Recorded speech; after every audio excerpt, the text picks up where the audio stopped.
Hello, and welcome to Philosophy Fools, a bi-weekly podcast where a young father and old bachelor talk about life, philosophy, and staying curious. This week, Nephew Josh and Uncle Greg begin their exploration of Seneca's On the Shortness of Life, and wrestle with little things like what is life, what are we thinking about on our deathbeds, and how to deal with paradox in daily life. Hope that sounds good, because that's what we're doing.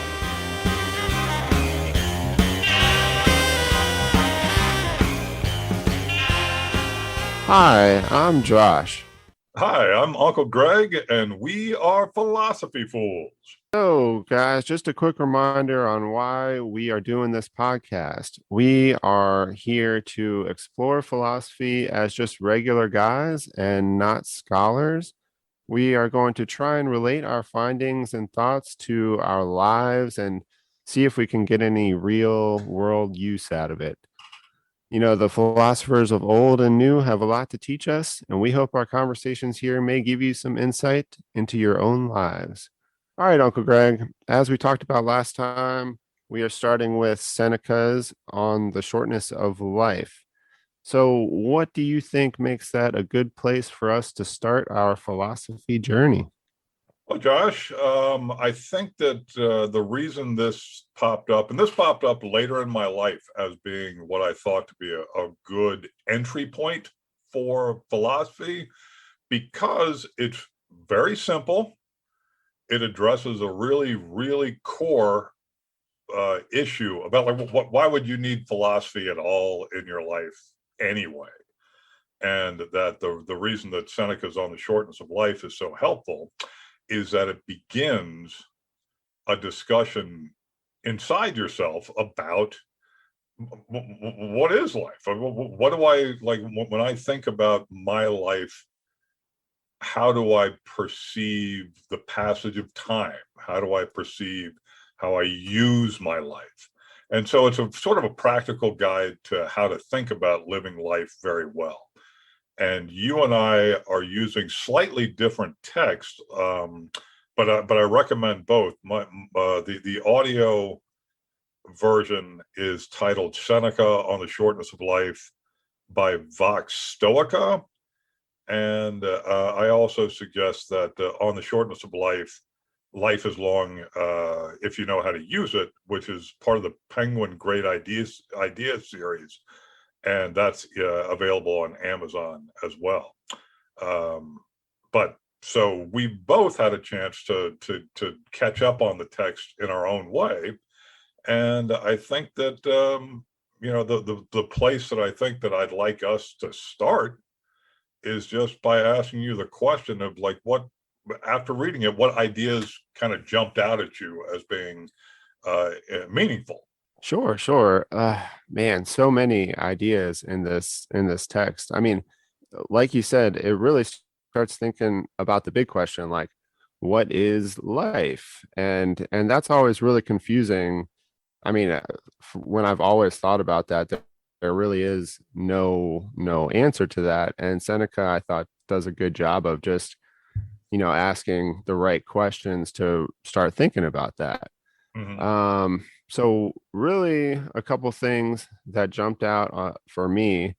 The main one, I'll just read a little quote that I wrote down from it, was that death finally presses and we realize the life which we didn't notice passing has passed away. Mm-hmm. That particular, so what I started thinking about from that was that I wasn't thinking really about life in the long term. And I know he talks about being present too, but I think it was important for me to just kind of think about, at the end of my life, what was my life? How am I going to think about my life if I was on my deathbed? And so I think that really got me thinking about particular things like how to live my life and what kind of person do I want to be at the end of my life, because most people get to the end of their life and they don't realize what that they really start thinking about, oh, did I do the right things in life? Where did my time go? Because all of a sudden I'm on my deathbed, and what did I do? Basically nothing. Uh, That was the biggest thing. I mean, I have a few other things, but that was definitely the biggest takeaway that I got from the text. mhm. Well, an interesting thing about that reading is your thinking about your deathbed, in that's a common thought we have. Like, and frankly, for most people, that's how our lives end, is sort of after X amount of time, we're in a bed and we die. But oddly, the thing that jumped out at me when I read that text the first time was the notion of quick and unexpected death as well. And oddly, the the idea that came to mind, and this is ridiculous, I know, but I'm a ridiculous person, is that in The Simpsons, there was a great episode where there's a comet coming to destroy the planet, and Comic Book Man is walking down the street, and he's rhapsodizing that, like, Wonder Woman and Aquaman can't be in love because they're from different worlds. And he looks up and sees the meteor and goes, "Oh, I've wasted my life." And and it's that moment, it's that quick moment of death, and that notion of, like, both this idea of embracing paradox, which is you might die today and you might die 90 years from now, and both of those are just as real. Absolutely. And that being able to manage the paradox of that is, I think, part of what Seneca's driving at, is that you will live a long life if you're using your life to its fullest in a way that you feel is meaningful. And so if the bus or that meteor comes, you don't look up and say to yourself, "Oh, I wasted my life." You just sit back and go, "Hey, I'm doing the best I could. I'm doing everything that I wanted to do. I guess it's my time." Yeah, he talks about how life, like during your life, is it really life or is it just time passing? If you're not living every day, then are you counting that as actually living, Mhm. or are you counting that as just literally just time passing away, or just time? And I thought that a lot of it is just, you can simplify it into just being present in everyday time, and that's what I kind of got out of that. um Yeah. and one big thing that just the time and everything really got me thinking about, and we've talked about this in other terms too, is creating kind of like a value hierarchy. Yeah. And for me, like that's what I started thinking about, like okay, I need to be present every day. Like I know so I'm in my mid 30s now. Really, until just recently, all I've thought about was tomorrow, Yeah. and how I'm going to get there, and what I'm going to do, and my big goals, which I think it's important to have goals, but I was focusing so much on the future Hmm. that I started realizing that, like, what am I doing today? And then when I started flipping that around to really focusing on the present, and really focusing on my time or my life, then I really started noticing myself increasing my skills and just getting a little bit better in life. And so I think it was probably from reading this text. I mean, it was really powerful for me. It is, and it can be very transformative, because I think, like any profound truth, there's an element of the obvious to it. And I think that that's where a lot of people, particularly in a modern age, are very dismissive of things like reading Seneca's On the Shortness of Life, because they'd be like, "Oh yeah, life's short. I know that." Bah. And it's unhelpful when you realize how few people have the sense of what you're saying, which is that their everyday is something that you can kind of almost feel the energy from them, that they feel like they're really using their time and their energy and their focus in a way that is extremely satisfying to them. That's a rare person. Yeah, absolutely. He questions, one thing he said is that he questions people who don't review any old philosophy, because really reviewing the philosophers of old is important, because instead of just rebuilding and renewing your thoughts from scratch, you get this good base of philosophy from reading old text. And for me, since I didn't really go to college, and that's where a lot of philosophy and everything was talked about. I mean, in high school, we're not reading Seneca on the shortness of life and discussing that. Right. And so for me, this journey of philosophy has really, I mean, I have learned a lot in my 20s and 30s without reading philosophy, and now that I've started reading it, it's really clarified a lot of my thoughts, and also given me this basis of written text that can kind of lead me down different paths with my thoughts that I have that are just kind of sporadic. So I Mhm. thought that was another interesting thing that I got out of the text, is just like, oh wait, so since I've been reading this, everything's kind of making a little bit more sense, even though I kind of already knew all this, but it was just a way to clarify everything for me. Yes. And I think that that's awesome. And one of the things, and it points out a very interesting idea, which is philosophers like Seneca, when he sat down to write his philosophy, he wasn't thinking to himself, "Oh, I can't wait until a PhD candidate gets a hold of my work so he can explain it to other people." He was writing it for people. When he wrote it down, it was just a thing that he assumed general folks would just pick up and read. And that's indeed what I believe most philosophers intended, until I would say probably closer to the modern age, where I really do think that it became its own. Uh, the texts, the philosophy texts, become far more difficult reads because I think that the intended audience changed a little bit. So do you think it changed from maybe, you know, like you said, Seneca just writing it almost for himself, rather, and I'm sure he meant for some other people to read it, but now everyone just writes it to sell it basically, and not to just to do it for themselves.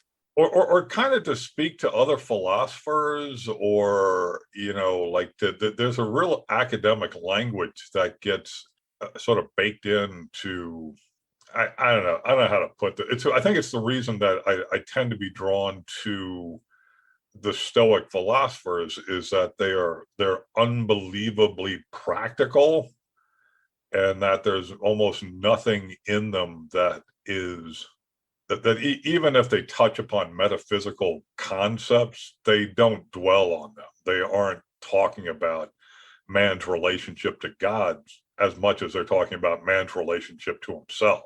Okay, yeah, absolutely. Yeah, I guess the Stoic philosophers do that a lot, and I tend to follow Stoicism and Buddhism. Well, I know they're not like related, but those two more than any other, thought pattern, or however you want to say it, just because it isn't anything metaphysical. And it does relate more to yourself and just trying to figure out what's going on in your life without anything else. Like, you're responsible for everything essentially.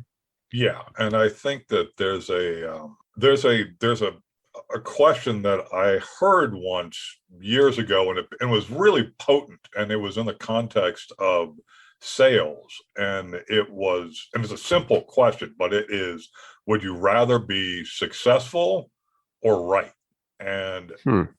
within the context of that, as I started to explore what they're really saying, is that people love the idea of being right to the exclusion of it being valuable to them. And an example being is that let's say you're a business and your business is selling tires, and for years you sold the most tires out of your store, and after a while you begin to believe that you're right, that the best way to sell tires is out of your store because you have all this proof is right there. See this, I'm right that this is how you sell tires. And your competitor starts thinking the best way to sell tires is online. Somebody who is focused on being successful would be asking the question every day, what's the best way to sell tires? They don't rest on the idea that they found out the right answer. Right. Right. You can always find more ways to do one thing. And not only that, but like what succeeds today is not guaranteed to succeed tomorrow.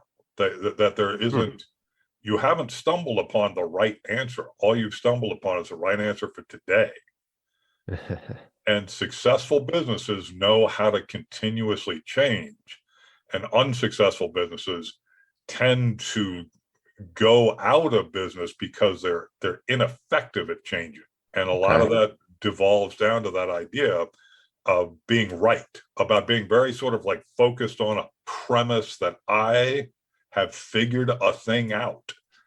And so that question is similar to what the questions that Seneca is asking, which is he's not saying like here's the answer to life. What he's saying is here's the process by which you get to a life that you enjoy, and that it's very flexible.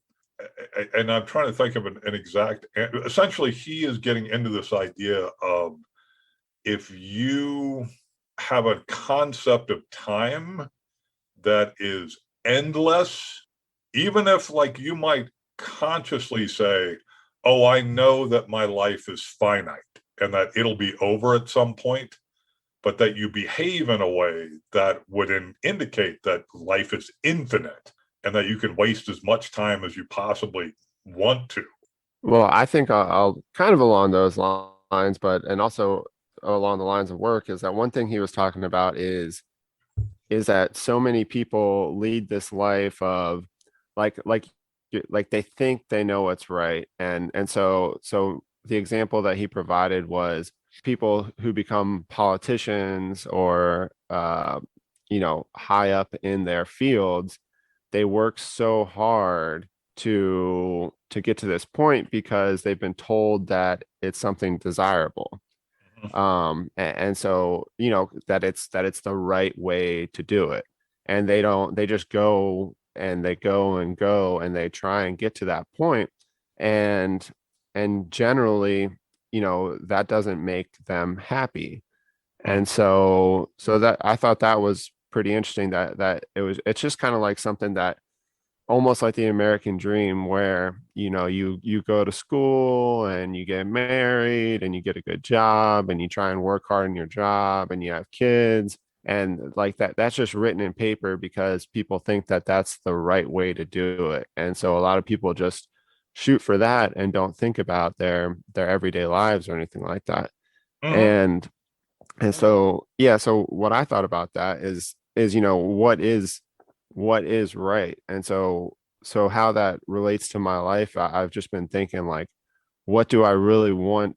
Like, is my career the right choice? And do I want what's at the end of the rainbow to say, Mm-hmm. uh so I think that's kind of what I thought about that point that you're talking about. Well, and Seneca implies in the text this concept of purpose, and he doesn't really drill down on it, but what he uses it as a way of indicating what you're not doing. So he will say like you are not applied to your purpose. And for me, it really brings up that idea of like, wait a second, what is purpose? And that's where because in the context of what and when he's talking about life is that, and I think he's smart in this because he's not laying out a blueprint for what every person should do, except to say that every person should have a purpose and that it should be sort of the North Star that you're heading towards. And by way of description of what is not your purpose are all of the things that he discusses. Like I wrote down, it was deferring was a concept that I know that everybody does, and it can be a positive thing, but deferring simply meaning that you will be working really hard today on your job, but continuously talk about how awesome it'll be when you have all this time for yourself, or when you'll be able to live a life of leisure, where the thing you're saying you value the most is the thing you were doing the least of. And that's and tomorrow's not guaranteed. And right. Tomorrow's not guaranteed. And so I guess that's along the same lines as that he was just talking about, how your purpose has to be your purpose and not something that is just like I was saying, the American dream. Like you have to figure out your own purpose. And then once you figure that out, then you can live every day in the present to get to that purpose. Like you were saying, with the North Star at the end. Well, and one of the things that is really, really, really vital to have to get your arms wrapped around is the idea that purpose changes over time. And that isn't where I think that a lot of people want to lock down the one purpose that they'll ever have. And then, and again, it's this sense of being right and having found the right answer. And what I think that Seneca would say is that you are continuously creating purpose.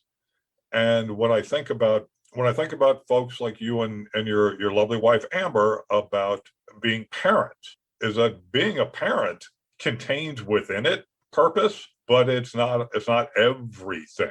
It is a part of a life. Yeah, it certainly is, but it's fun to explore all the parts of parenting too, because you learn so much about yourself. So Yeah. it's like, okay, my purpose is to raise these two kids. I mean, that is a big purpose for me right now in life, for sure. But what I notice is that every day I'm learning more about myself, in all honesty, because I have to raise kids. Like you have to be, well, you don't have to be, obviously, but it's good to be it's good to be a better person. Yeah. And it makes me, almost every day it makes me think like, oh man, like should I have said that to my kid? Or I like to go over what I did during the day, kind of at the end of the day. I think it helps me a lot. Mm-hmm. And so but so that, I think that's a good example of like having a purpose, but really that purpose is exploring so much more of my life than just the kids, and creating more purposes for me. Like for instance, doing this and talking with you, and just trying to figure things out through reading the philosophers of old. And it's an interesting, and again, this is it's not obvious, but if you think about it, some people would say like, oh, the way I'm the best parent ever is to just sacrifice the self that I am, so that I am 100% in service of the idea of raising my children. I'm a servant to my child, essentially. When I think that you see every day that you're an example to your children, and it's a different example and so that as much as you may want to sit around and think about like, what's the right thing for me to say, what they're really hearing is just you living every moment of the day. Are you a person that goes into fits of rage and, and then turns around and goes like, well, you shouldn't get into fits of rage because the child is going to say like, well, he's saying one thing, but he's doing another thing. And go ahead. Oh no, and that's all I'm saying is that there's a wonderful dance that has to happen, which is you have to be the best conceivable version of yourself inside your own mind. Like you need to be saying to yourself all the time, like, hey, you know what? I am doing the work. I am trying my best. And it's that notion that begins to communicate out not only to your children, but to other people because it's authentic. Yeah, absolutely. Yeah, I mean it's been a wild ride these first few years. Trying to figure out parenting and figuring out myself at the same time. So it's definitely been awesome. And it's So yes. oh, go ahead, finish your sentence Oh, here. no, I was just going to say that it is a continuing journey because the children you're raising, just as soon as you get down perfectly how to raise a 2.5-year-old, they become a 3-year-old. And like, oh, wait a second.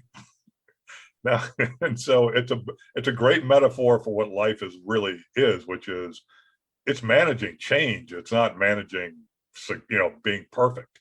Yeah, it's awesome. So let's enough of the philosophy. Let's talk about my kids. So my kids are turning uh Adeline's turning 4 pretty soon, but they have a big milestone coming up. They just ended, so Adeline has been in daycare with her grandma or my mother-in-law Uh-huh. for the past 3 years. Man. And on Monday, she is starting like a preschool, like a little academy.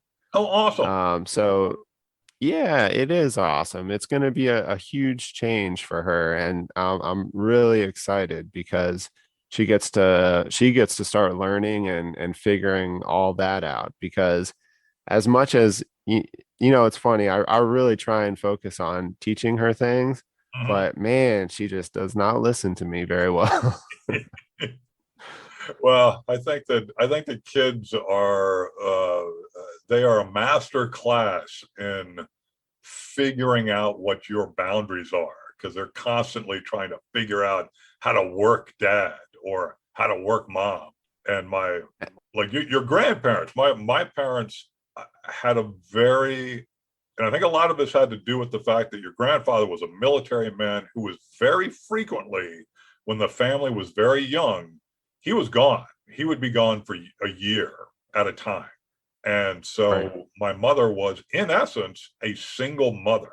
And they developed, I, and I wouldn't say like they thought this out. They just instinctually understood that they would never succeed as human beings if any of us saw weakness between them, like them as parents. They were very much had this idea of mother and father, and that mother and father were one thing, and then children were literally the children of those parents. And so when we would ask questions like, hey, can I go out and like get ice cream? They'd be like, what did your father say? Like, well, he said no. And my mother would always be like, okay, so that means no. Like there was never a moment hesitation of of being able to work one against the other. Like they figured that out early, which was that they were a solid unit that was 100% impermeable to the manipulations of their children.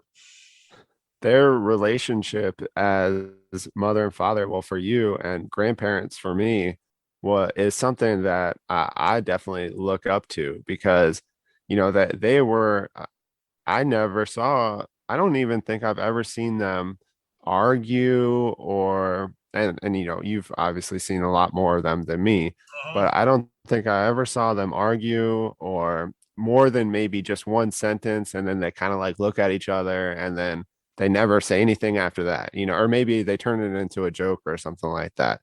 And I think is really impressive now being a husband and with kids, little arguments and things like that between husband and wife are definitely something that come up, and you really have to realize that quick in front of the kids. And with grandparents, I never saw that. They were masters of. See, the one thing you never saw them do was hang wallpaper, because that was the only time I thought they were going to get divorced, because there was legit anger going on.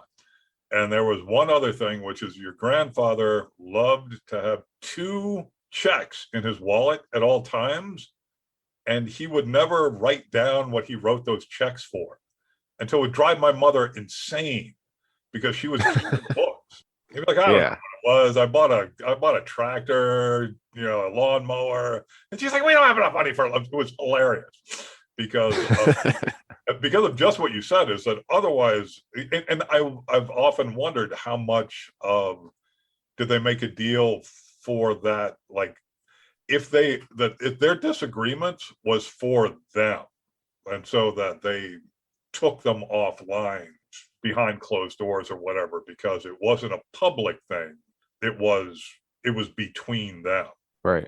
And that part of that was, I don't know if that was instinctual, because they didn't want, because some people be like, oh, your mother and I are going into another room, and then you just hear them screaming at each other. They haven't saved you any grief. It just makes it harder to know what they're arguing about, because it's muffled through a doorway. So Exactly. so whatever my parents decided, they decided that it was them. It was for them. They were an audience of one for each other when it came to disagreements. And so I never did. Like there was no squabbling in my house. There was no that whatever back and forth was going on, it was just super clear that they were the parents, we were the children. They had a relationship that was kind of mysterious to us, because it was their relationship and they kept it between them. And then they also had a relationship with us. So it was, but they weren't but it wasn't the same relationship. Like they had an adult relationship, and then they had a family relationship. Yeah, it was very impressive, and definitely something that I try and model, but it's impossible. It is, but it's I think that, well, and the thing you can't ever overstate was how odd the rhythm of their young adult relationship was, because so much of it was about separation. Yeah. And Maybe it created thankfulness and gratitude in their life, like more than most of us can understand, since there was that separation and grandfather going, to war and whatnot all the time, and coming back. well, and then you got to remember, like, God, my poor mother was left alone with children. 6 children. Yeah, you're just like going, hey, you know what? I'll see you in about a year, and I'm going to go off and hang out with the boys for a year, essentially. And Yeah. so I think that when it comes to things like the potential for an extremely high degree of resentment existed within my family, but for whatever reason, my parents had a deal that they kept for their entire life, and they Yeah. never backed out on the deal. They never, but they would have disagreements, but they weren't. So many human disagreements aren't the disagreements you hear. So somebody would be like, hey, how come you don't pick up your socks? And what they're really saying is, how come you're a lazy bastard? And it makes it hard to communicate. Whereas I really do think that for all of us, and to take this back to Seneca, by being very clear about who we would like to be, we're helping other people interact with us, because they don't have to guess so much about what we value. Yeah, you don't have to jump through, like, play any games or anything like that. It's clear cut. This is what you want. This is your values. This is how you want to live, and there's no question about it. And to be honest, that it might change over time, and that the change part will be a part of the deal. Will be like we will help each other change over time. Yeah, it's a good way to think about relationships. And when you really extend it out, it's a good way of thinking about human relationships and realizing that, you can't know everything that's going on in somebody's mind and the reason you know that is because you don't know what's going on in your own mind. And so, Yeah. Most days I don't know what's going on in my own mind. yeah, it's like me and donuts. I mean, I'll be like, I am not going to eat that donut. And then like in the middle of that sentence, the donut's in my mouth. I think Amber's making donuts this morning, speaking of donuts. Oh, So that's good for my diet. I'm glad you guys live out there. So did you watch see any good entertainment or anything this week? I saw something. Have you heard of the podcast, The Rewatchables, on the Ringer Podcast Network? Yeah, you've told me about it, and I listened to an episode maybe a year ago or so, but I don't remember too much about it. What's going on these days? It's just dudes who talk about movies that they loved from when they were kids, and so the for me it's fun because they will bring up movies that for whatever reason, because I'm a generation before them, I always just kind of shrugged my shoulders and said, yeah, whatever. And one of the movies that they love is Midnight Run with Robert De Niro and Charles Grodin.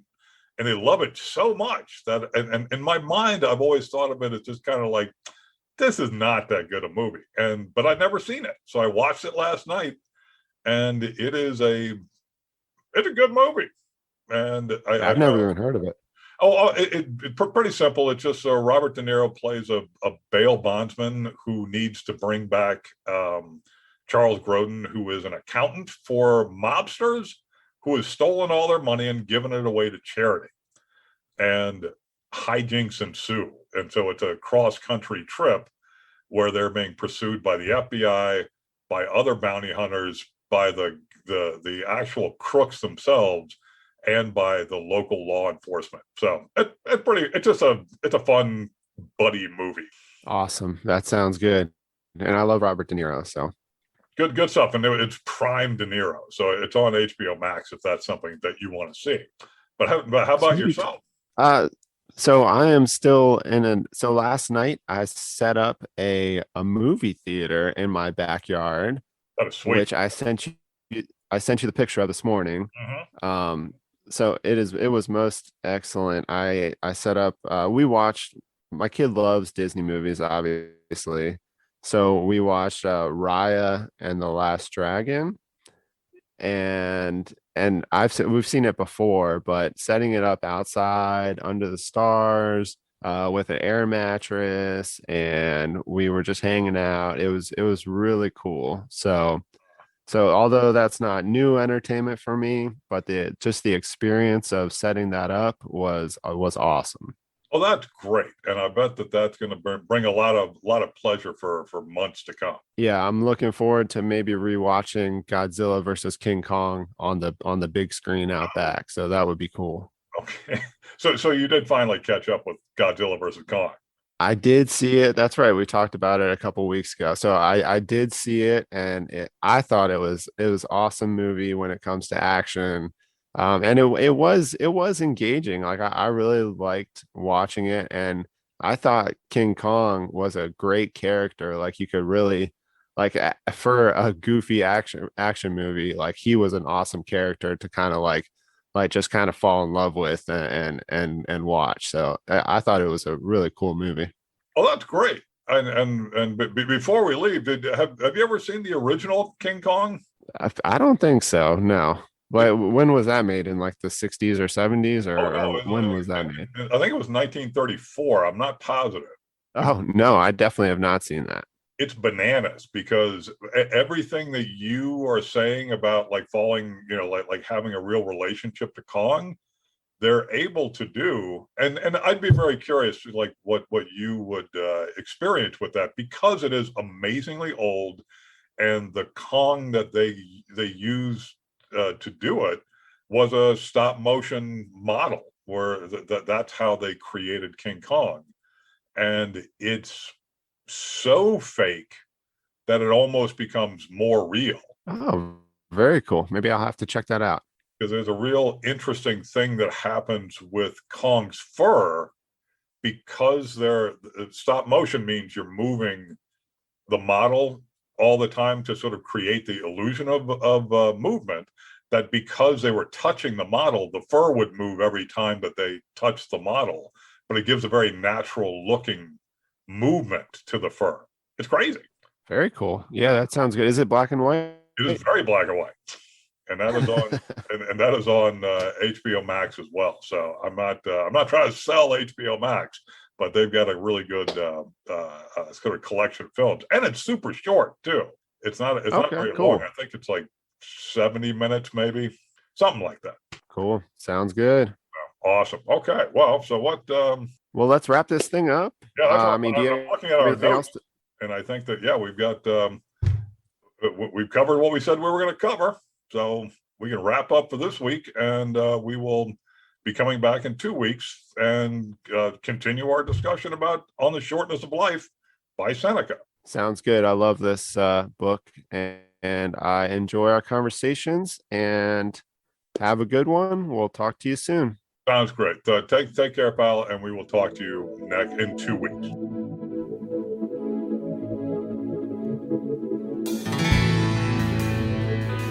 Hey folks, Uncle Greg here. Just wanted to thank you for listening, and be sure to join us next time as we continue to wrestle with On the Shortness of Life. And a special thank you to Ted Onulak and Exit 10 for our music. You can check them out at exit10band.com. That's EXIT10band.com.